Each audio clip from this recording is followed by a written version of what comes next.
All right, welcome back to the Nexus Podcast. Admiral Michael Rogers is back on the podcast. Mike is, of course, the former director of the National Security Agency, and we are here at RSA Conference. And don't forget, don't cheat the men and women at U.S. Cyber Command. Absolutely. I'm sorry. Come on. You're absolutely right. U.S. Cyber Command as well.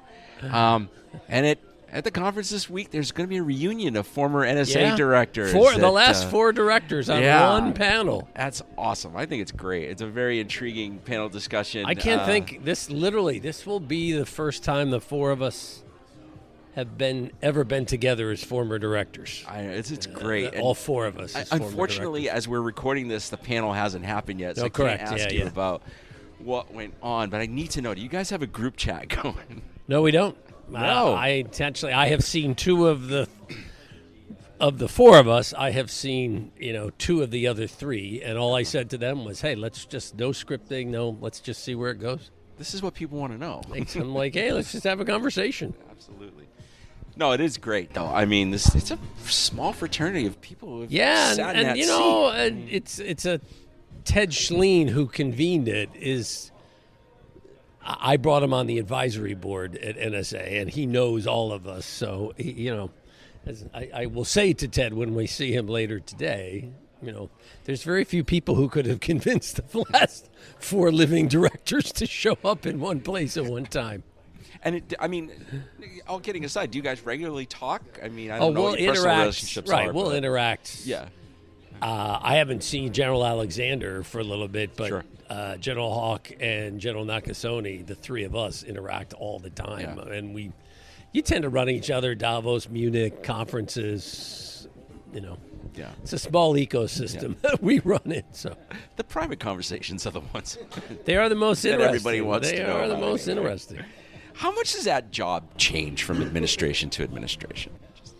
Well, it always reflects the priorities of a particular administration of a particular time. It reflects the challenges of a particular time, but the fundamentals really don't change all that much, and many of the issues don't change. Sure. I mean, we've been focused on Iran as an example for decades, so this isn't a new challenge, so to speak. What are some of the fundamentals that kind of guide that? So you're always trying to generate as much knowledge and understanding as you can of challenges to the United States and our friends and allies.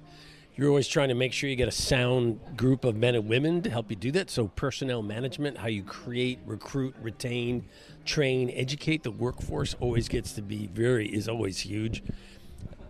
You're always thinking about what do you need to do today to position yourself for the future. Mm-hmm. You're always asking yourself, hey, how do I maximize the resources I've been assigned or allocated?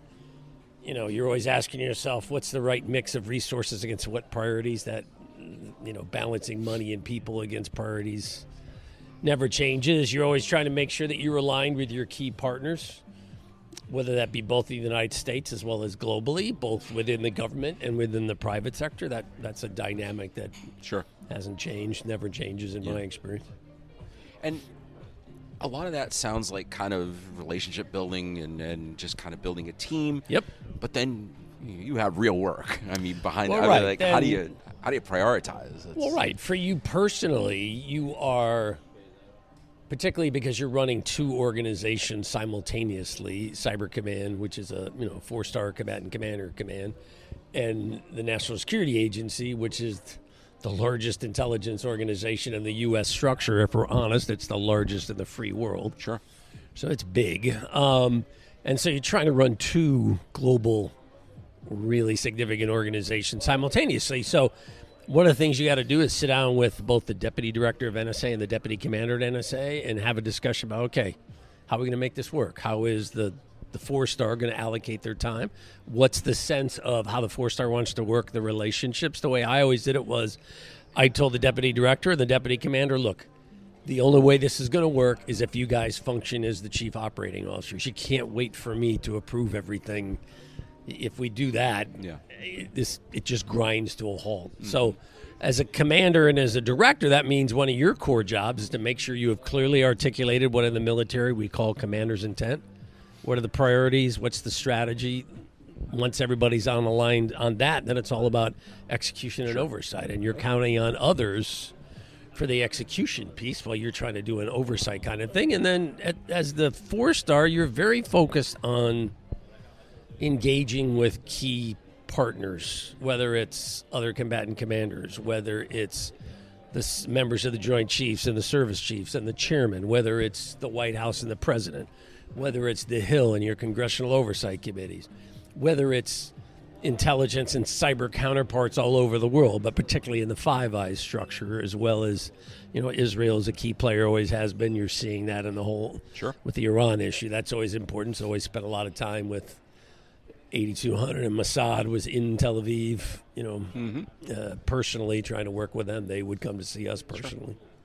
What do you think was the most important thing that got you ready for that job? Nobody walks in on day one and is like, I got this. I mean, something had to prepare you. Something had to tell you were capable of doing this. It's different for everybody, I would assume. Sure. For me, the thing that I liked that I thought was an advantage for me was I was a signals intelligence officer by profession. To be honest, I am the first and only director of the NSA who was a professional SIGINT officer. That's what I did in the Navy. Sure. Navy's different than the other services. We differentiate between intelligence and signals intelligence. While I had general intelligence billets once I became a 1-star as the director of intelligence for the Indo-Pacific Command, and I was the director of intelligence as a 2-star for the Joint Chiefs of Staff. While I'd been in traditional intel jobs, I was a signals intelligence officer, or a cryptologist, as we call them in the Navy. So I came in, I had been a part of the NSA team for decades on and off. So knew the culture, knew the structure, knew the processes, knew the technical aspects and the operational aspects of how you do SIGINT. I used to kid the team when I first got there. The processes that we have developed over time that address oversight, control, and broad authority to do different things are something we call USIDs. Okay. And most directors of NSA, when they become the director, you won't have had significant exposure to the USIDs, right? You won't have gotten down, for most, not all, but for most, you won't have spent much time in your career digging down into the execution level. Now, every director of NSA has had some signals intelligence experience within their tours. I was the first one I was a professional. That's Sure. what I did for a living. So the funny thing was, when I first got there, I thought that the organization was a little flummoxed initially as we were sitting there, I'm going, hey, you want to bore down on the usage? You want to get into the technical details? Look, this is what I do for a living. I thought that was an interesting challenge for the team, even though, look, that's not my focus. Right. As the director, and it's all about those men and women. They generate the value. They do the good things. So to get back to your question, the positives I thought I had were, number one, I was a signals intelligence officer by background, so I really felt comfortable in the mission. I knew the mission from the technical side to the operational execution side. Secondly, when I was a 3-star, I worked as the component commander to both NSA and U.S. Cyber Command for the Navy. So I had worked with General Alexander, my predecessor. I was his subordinate. I was a 3-star. He was my 4-star boss. So I had a chance to see him, to see his views, to see his strategy. I had supported that as a part of the team, so to speak, that supported NSA. So I felt very comfortable. Yeah. I guess the part you're not, at least for me at least, I had dealt with presidents, but only when I was involved in the project during the war in Iraq with that ultimately ended up with a small group. We ended up doing some work for the Joint Chiefs that President Bush came over and spent some time with us going over and kind of recommendations to the Joint Chiefs on their way ahead for the war in Iraq back around 2007, what ultimately became the surge. But I'd never been in the Oval Office. I'd never really interacted other than to have one particular professional discourse with the president. And now you find yourself sitting in this room, sitting in the Oval Office, having a conversation across from each other. And I worked for President Obama, President Trump, and then Vice President Biden, so I knew him and the team. So that was the part I found was a little different, almost surreal, where you're just thinking, why am I sitting here? Why am I sitting in the Oval Office? And several times it was just the president and I, and we're just having a conversation like this. And at least for me, I'm thinking, well, this is a bit surreal. But anyway. And he wants to know what you know. But you just do your job. You're there to do a job, and you're there to try to generate, the support that those men and women in the organization need, and you're trying to represent their hard work and their insights. Mm-hmm. There's a great job. So they were both great jobs, though. I love them. Is there a moment or a situation you're particularly proud of? I don't know how much in specifics you can talk about, and maybe one you wish you had back.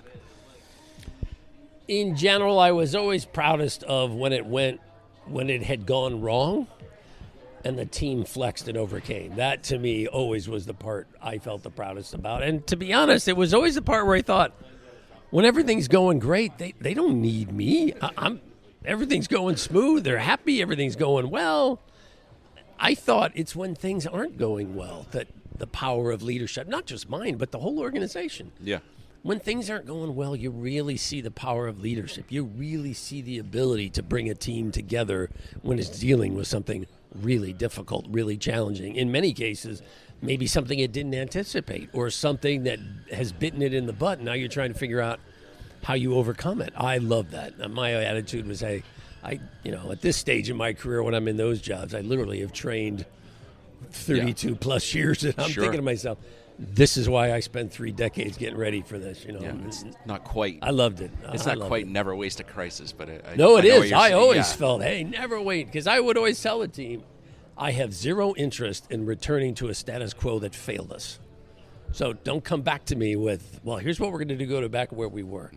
Zero interest in that. That failed already once. Here's what we're going to do to get better. Here's what we're going to do to come out stronger. Mm-hmm. Here's what we're going to do to create a stronger, broader team out there. I said, this is opportunity, guys. Let's not.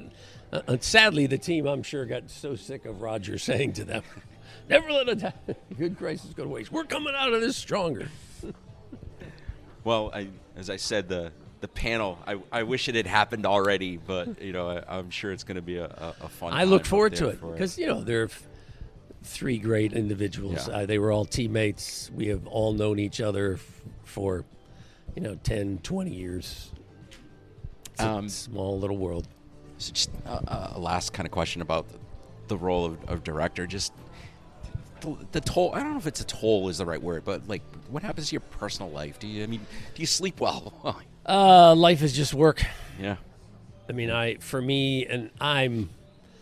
was the worst of the 4 of us. Part of it is just the way I'm wired. I love hard work. It's just it gives me energy. I don't look at it as, how terrible, how tiring. I mean, I would be at my desk at 05 every morning, and I would work until 7 or 8 at night if there was no crisis. Sure. And you would do that almost 7 days a week, and for me, for about 4.5 years. So I loved it. So I never thought it was onerous. I mean, you're tired, don't get me wrong. But the flip side is, and I had this discussion with my family, look, this is just a window where I'm going to have to focus. I'm going to have to prioritize. Doesn't mean I don't love you and I'm not going to forget about you because you're the most important thing in life to me. But I do acknowledge that, hey, look, this is not just any other job I've had in my career. And the fact that it's 2 jobs, not just one, and the nature of the job and the expectations that the leadership of the nation and the leadership of the department and that your congressional oversight has for you, it just requires a real total commitment. Now, I love that, and I had no issue with it. I thrived on it. For me, as I often kid my peers, I'm the only guy who left the job with no gray hair. So if you look at the 3 others. Don't jinx yourself. I'm going, hey, man, I left with a full head of hair, and none of it was gray. I loved it. That's a win, right? I felt energized. That's a win. I'm lucky. I'm a lucky man. All right, let's talk about some boring stuff. Cybersecurity is never boring. Come on, Michael. Okay. Boy, did I lead this poorly. The National Cyber Strategy that was recently released. Right. Just before we dig into it, how much does something like that come across your desk as director in the past for input in or the review? Previous life, you would be one of the principals. You know, there's different levels within the government structure. As the director/commander, you normally function at what they call the principals level. That's the cabinet secretary kind of level, you participate in discussions with the president and the vice president, the national security advisor, and the chief of staff, and applicable members of the cabinet, and you're heavily involved because you are.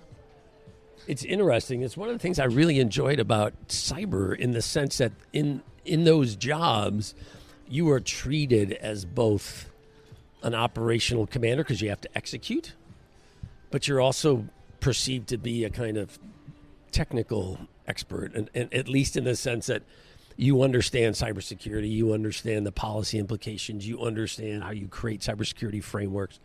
So one of the things I enjoyed was you'd be sitting at the White House talking about what should broad policy be for the United States and our friends and allies around the world on encryption, cybersecurity strategy, 5G, Huawei. And then at the same time, you're back at work and you're talking to the team about, okay, how are we going to execute this? What's going on? You're talking about network structure. You're talking about the day-to-day mechanisms that you're responsible for. I love that. I used to tell people it's like at one point of the day, I'm at the coal seam down deep in the mine, and at another part of the day, I'm up in the CEO's office talking to him about, okay, what do we want the future to look like? I enjoy that. Yeah. Personally. How weighty a document is this? Like, is this just step one? And first of all, remember, it's a broad strategy. So it lays out 6 pillars. It's not a long document. Sure. It's not a comprehensive document in the sense that it doesn't integrate strategy, policy, and operational, kind of execution. That's not its intent. It's supposed to provide a broad framework that both communicates within the government to the private sector as well as our friends and allies around the world. This is the way this administration sees cybersecurity, the role of the government, its expectations for the private sector, and broadly its vision for how it's going to focus and execute its vision for cybersecurity. But it's not an execution plan. It's not a series of milestones. It doesn't talk about budget or resources. It's just designed to provide a kind of overarching framework. I'm not trying to minimize it, trying to put it in a kind of context as to what it is and what it does. So the latest strategy, again, the 6 pillars, as you mentioned, seems like the first one, there's a definite shift toward offensive strategy in relation to shaping adversary behavior. I believe that's how it's... Right. The way I would phrase it, because I've talked to the team about this as they were generating this or developing this, this administration's view is that government should focus on that which is unique to government with respect to cybersecurity. The greatest element, I think, that their view is that's unique to government is the offensive aspects of cybersecurity. Sean, the National Cyber Director, just within the last week has been public about saying, hey, look, this administration's view is that private companies, network owners, and operators should not be conducting offensive cyber, that's the role of the government. I personally applaud that. I during my time when I was in the jobs and I was talking to President Obama and President Trump, I very much urged them, don't let the private sector get into offensive cyber. I said, we're going to have fratricide. We're going to have second and third order effects that we don't understand, that the companies don't understand.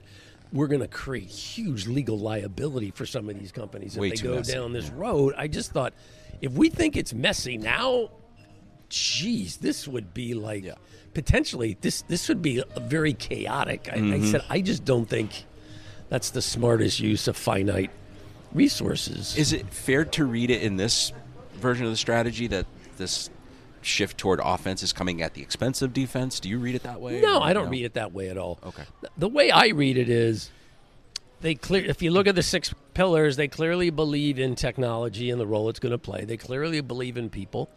They clearly think that the private sector needs to take primacy in cybersecurity, that the network owner and operator should focus very much on cybersecurity. They also talk about cyber resilience, which I very much applaud, because I think resilience really needs to be our focus. They very much are focused on how we're going to use technology, AI, and other elements to potentially negate penetrators' ability to access networks in an unauthorized manner or to manipulate data or to shut down functionality or deny access to data or functionality.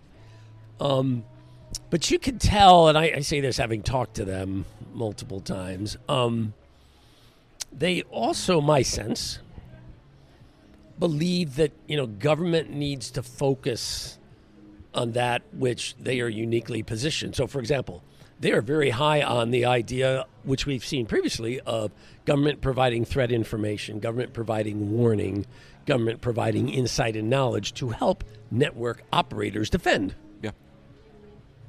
By the same token, this team clearly does not place the same priority on misinformation and disinformation, the cyber components of election security. This just is not, right, something that this team prioritizes in the same way that their predecessors did. Right. So you shouldn't doubt that there are differences. And that happens almost every administration. I would say this one is a little more significantly different than its predecessors, for example. But, different viewpoints. A few months back, we did a podcast on, and mostly talked about deterrence in cyberspace. And I think holy grail that we're still trying to get to. The major point I think that you made during that conversation was ultimately comes down to will and intent. Yep. Do we want to do this? And does the adversary believe we have both the capability and the intent to potentially either defeat their ability to be successful, right, create too high a price for that success, or to create a measure of pain that the other side thinks is, ooh, this just isn't worth it. We don't want to incur this pain. Let's not go down that road. Is that what this pillar is about, do you think? Well, there's that is an element of it. This idea that cyber can be used as a vehicle to potentially deter through showing the ability to, hey, we can create pain, we can create disruption. Many of the things we're watching you do to us, we can do those if we want. We can create a measure of pain that we think will lead you to question the value or the benefit of what you're doing. Take a look at Salt Typhoon, as an example, Volt Typhoon. Those are all good examples. Sure. Where we're just trying to convince the adversary, you do not want to engage in these kind of behaviors. Right. But then it's an attribution question, which is, again, another messy area. I mean, I'll be honest. How good are we at attribution? I have always found that concern a little overstated personally. Okay. In my experience, so you take it for what it's worth. Attribution, I'm not going to argue it's always perfect, but I never found it to be as difficult as a lot of people outside argued. What I found at times was a lot of policymakers would argue that they didn't have confidence in attribution, in part because I thought that was a way to just shunt the issue to ground. Because without attribution and without attribution with confidence, generally the policymaker will say, look, if you're telling me that you don't have confidence in knowing who did this, or you don't have a high level of confidence, hey, look, I'm not going to take action. I'm not going to develop a policy option predicated on, we know exactly who did it and we have really high confidence. And at times, just being honest, I thought policymakers jumped on the attribution issue as a way so they didn't have to develop policy options. But from a signals perspective, is it often apparent? Yes, it's China. Yes, it's Russia. In my experience, more often than not, significantly more often than not, you have high confidence in who the actor was, how they did it, the forensics of the malware, the specifics of their tactics, techniques, and procedures. Now, don't get me wrong, sometimes it can take time to generate that knowledge. Sometimes it can take time to reconstruct. And it takes a great relationship with commercial providers because you want to get their view, with a network owner, with your own data. But I always felt pretty confident in our ability to, within a reasonable period of time, to generate high confidence to exactly who was the actor and how did they do it. One more question about the strategy. That one of the other pillars is about modernizing federal networks. Federal networks. Always seems to be in there somewhere, always seems to get attention. Because it's the one area as a government you control. Yeah, without a law, you can't always tell the commercial world what to do. Yeah. You can suggest, you can create frameworks, you can try to make it easier for the private sector to do what you think is appropriate. But absent a legal or regulatory requirement, you can't always compel them. You can compel the government. The executive branch can compel within the government. They can compel compliance. Yeah. I mean, but how steep is that hill to climb? I mean, you're talking about a significant. Oh, it's rip and huge. replace? Number one, you're looking at a massive infrastructure. Sure. I mean, if the U.S. government was a company, it would be among the largest companies in the world. Right. It is also a very fragmented and fractured company. It wasn't created as a single integrated entity. We've got so many networks, so many different constructs. There's also a very wide degree of resources within this single structure. Some parts of it, the DoD is a good example, has a lot of resources. Sure. Other elements, if you're the Department of Agriculture and you're looking at your cybersecurity budget, you don't have as much. So different parts of the government have a different ability sometimes and different resource level, and in some cases different priorities. That's another thing that's important about what follows from the strategy, where you actually get down to execution, where you start to mandate priorities. The challenge always is, in my experience, an administration likes to mandate, but it doesn't allocate resources against the mandate. So generally you just have to, and that's not, business has the same challenge. You know, you're trying to address these priorities within the framework and within the priorities and the budget that you have. That's not the fun side of cyber. It's right, but that's not, your CISOs CIOs have the same challenge. It's not unique. That's true. It's just the scale is so massive depending on where you are and what you do. All right, Mike. Thank you so much. Always Thank fun you. To It's always a pleasure. Great to be at RSA again, as always, and a beautiful day. Michael, thanks for your hard work, and well done to Nexus and the Clarity team. Thank you. Thanks. See you next time. All right.